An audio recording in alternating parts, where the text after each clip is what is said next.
SILDOO capsule.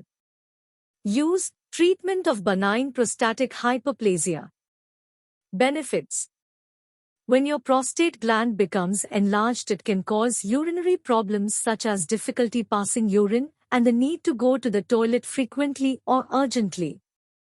It can also cause urine flow to be slower. If not treated, there is a risk that your urine flow will be completely blocked. It works by relaxing muscles in the bladder and prostate. So, it can rapidly relieve the symptoms and make it easier for you to urinate. Take this medicine exactly as prescribed for maximum benefits.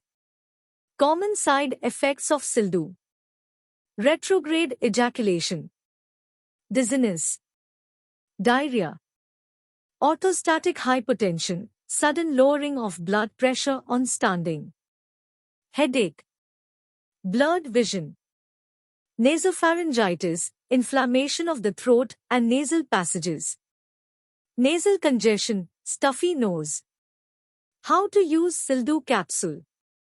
Take this medicine in the dose and duration as advised by your doctor. SILDOO capsule is to be taken with food. Like and subscribe. Thank you for watching.